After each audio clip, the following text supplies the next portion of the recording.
Hai, kita jumpa lagi pada sesi yang kedua, bincang-bincang tentang dunia pantun, tentang dengan Hang Carter, tokoh muda kita yang mencoba melestarikan, merawat pantun supaya tidak hilang dari dunia kebudayaan Melayu ini. Nah, Hang, tadi kita bicara soal keterlibatan awak menjaga pantun dalam konteks ada istiadat perkawinan, salah satu tempat yang awak pakai untuk merawat pantun supaya tetap ada. Jadi setiap ada acara pernikahan adalah pantun di sana, adalah pantun, dan itu awak menciptakan hal-hal baru, pantun-pantun baru.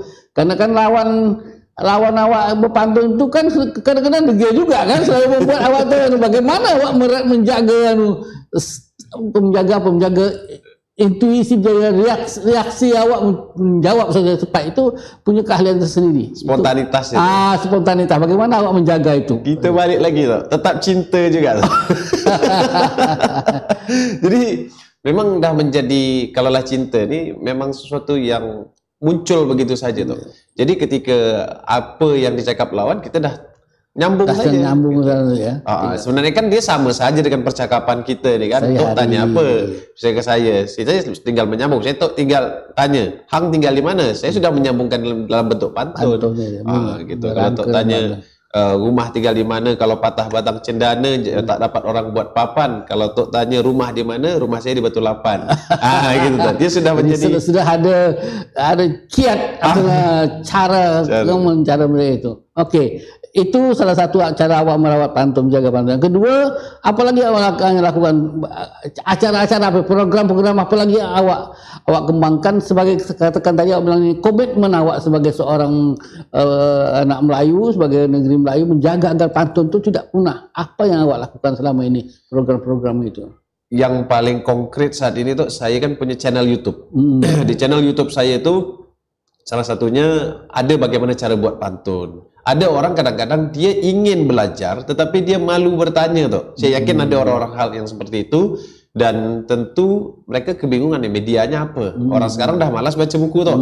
Nak baca buku saya dah nak cari buku, nak kemana pun mungkin dia tak tahu. Saya buat dalam bentuk video, dan itu bagaimana cara buat pantun yang baik, bagaimana buat pantun cepat segala macam, itu ada di YouTube saya. Dan alhamdulillah saya tengok memang viewersnya dilihat begitu banyak ribu orang. Ya, banyak yang menengok, banyak yang membaca, banyak yang betul. Bahkan dari situ tersambung ke WhatsApp saya tuh. Jadi saya memang berikan nomor handphone saya di situ. Kalau nak berdiskusi langsung, saya berikan nomor handphone. Dan itu tidak hanya dari Tanjung Pinang ataupun Indonesia tuh. Masuk daripada Malaysia, daripada Selangor, di YouTube itu akhirnya tersambung ke WhatsApp. Bersaudara lah kita dalam serumput. Itu adalah konteks bagaimana merawat pantun pada era milenial sekarang ini seperti ini. Ya. Karena kalau kita nak ajarkan orang langsung, banyak orang yang tak hendak tuh. Maksudnya keterbatasan waktu segala macam. Selain itu saya juga ada buat laman pemantun muda tuh. Laman pemantun muda ini di dalam grup WhatsApp, cuman dalam kondisi COVID kita memang tidak ada pertemuan lagi. Itu diisi oleh anak-anak SMA. Nah, satu target saya yang belum tercapai, saya ingin meregenerasi anak di rentang umur 5 sampai 10 tahun tuh. Di mana di umur ini menurut saya disitulah anak punya cita-cita. Anak punya ketertarikan tingkat tinggi. Nah, sebelum COVID saya sudah bentuk grup WhatsApp dengan mak-maknya yang mau anaknya kita libatkan. Cuman tak lama itu COVID. Insya Allah mungkin nanti dalam waktu. Ini bagian dari proses melahirkan generasi baru para pemantun juga ya.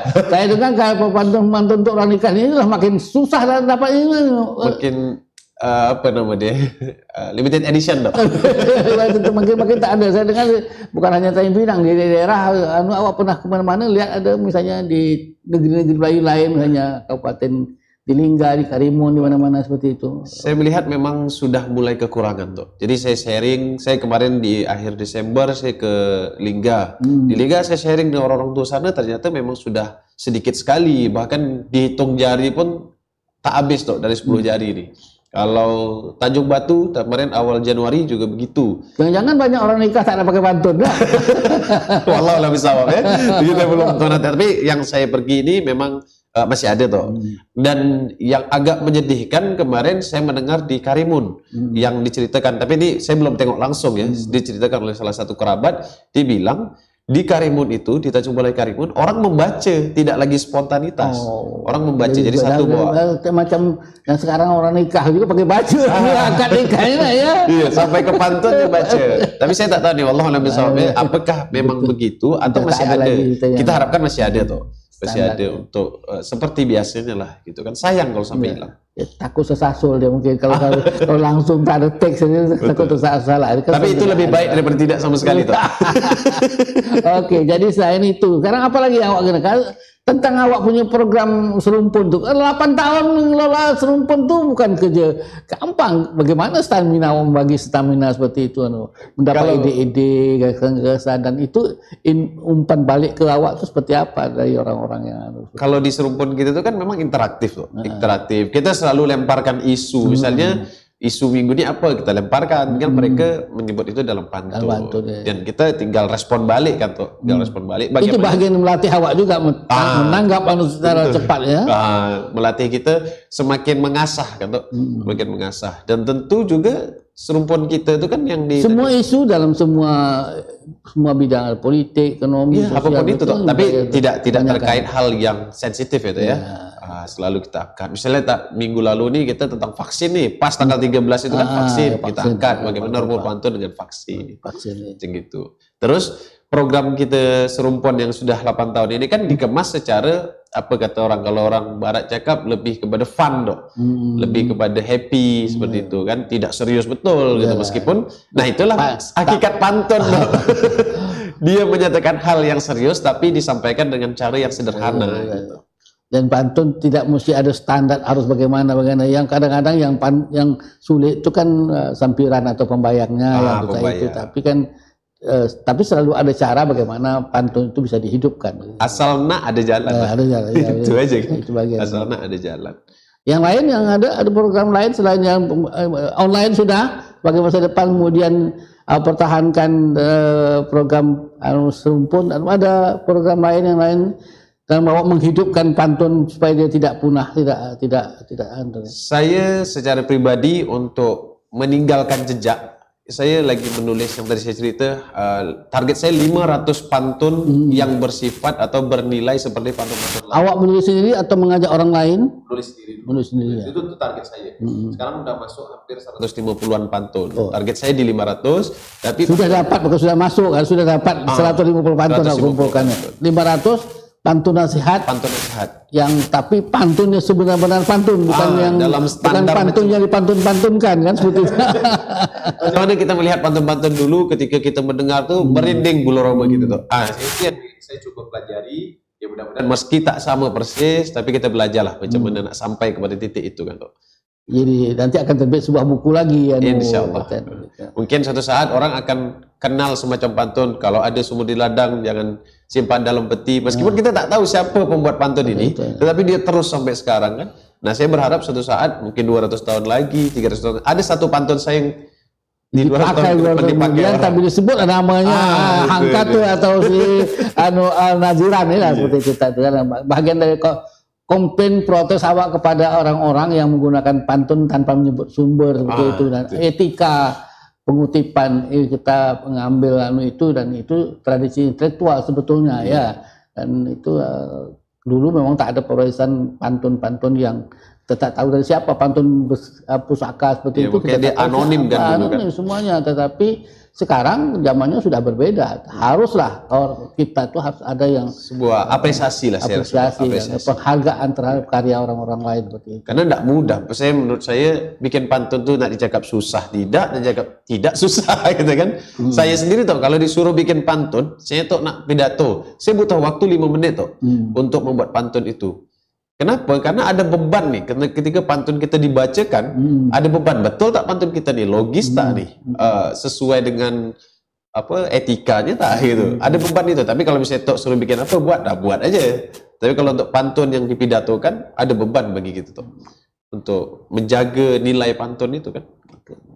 Jadi awak tetap merawat pantun dalam konteks adat istiadat perkawinan saya itu, dan mungkin awak perlu membuat semacam pewarisan nilai juga seperti itu. Karena awak kan menjaga adat ini sebenarnya dengan pantun nilai. Jangan sampai terjadi adat songsang yang awak bilang seperti itu kan. Senongkan kembali. Ya, melalui pantun dan melalui program televisi atau program Nesumpun tadi itu. Kemudian ketiga, awak masuk ke wilayah yang milenial, melakukan pengembangan pantun, pelestarian pantun dengan menggunakan media online dan lain seperti itu sebagai bagian dari komitmen awak lah seperti itu. Jadi awak ini tak hanya hidup pantun untuk diri sendiri, tapi ingin pantun ini diwariskan kepada generasi muda yang akan datang.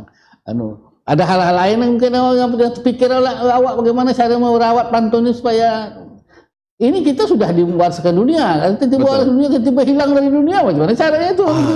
Jadi saya berharap minimal kita yang ada di Tanjung Pinang tuh. Kenapa saya sebut Tanjung Pinang? Karena Tanjung Pinang ini kan punya slogan Kota Gurindam Negeri Pantun. Saya berharap orang-orang kita minimal bisa, walaupun tak pandai ya. Kalau pandai dengan bisa ini kan lain sekali nih, lihai dengan biasa. Minimal bisa tuh. Bisa untuk berpantun. Minimal ketika orang lain datang ke negeri kita ini, orang betul-betul mengakui bahwa orang Tanjung Pinang ini emang hebat berpantun gitu. Itu yang saya inginkan suatu saat tercapai gitu. Kalau kita coba survei, saya yakin hanya sekian persen orang Tanjung Pinang yang bisa berpantun. Saya yakin itu. Kalau kita lakukan survei ya, buktinya aja pejabat aja masih dibikin kan. Itu aja bukti konkret kan.